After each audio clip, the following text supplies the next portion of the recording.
తెలంగాణ ముఖ్యమంత్రి Revanth Reddy deputy CM Mallu బట్టి విక్రమార్క కలిసి ఢిల్లీకి పయనమవుతూ ఉన్నారు. మధ్యాహ్నం 12 గంటలకు ప్రత్యేక విమానంలో వీరు హస్తినాకు బయలుదేరనున్నారు. ప్రధాని మోదీని కలిసేందుకు వీరికి అపాయింట్మెంటు ఖరారైంది. ఇక సాయంత్రం 4:30 ప్రధానితో భేటీ కానున్నారు. సీఎం హోదాలో మోదీని రేవంత్ కలవటం ఇదే తొలిసారి కావడం గమనార్హం. ఇక కేంద్రం నుంచి రాష్ట్రానికి రావాల్సినటువంటి నిధులు, బకాయిలను విడుదల చేయాలని ఈ సందర్భంగా ప్రధానిని వీరు కోరనున్నారు. ఇక ప్రాజెక్టులకు జాతీయ హోదా కల్పించాలని విన్నవించనున్నారు.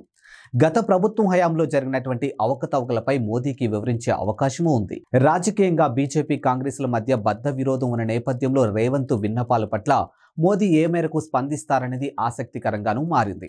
మరోవైపు కాంగ్రెస్ హైకమాండ్తో కూడా వీరు భేటీ కానున్నారు. ఇక పార్లమెంటు ఎన్నికలు, ఎమ్మెల్సీ ఎన్నికలు, మంత్రివర్గ విస్తరణ తదితర అంశాలతో పాటు రాష్ట్రంలో మారినటువంటి రాజకీయ పరిస్థితులపై పార్టీ పెద్దలతో వీరు చర్చించనున్నారు.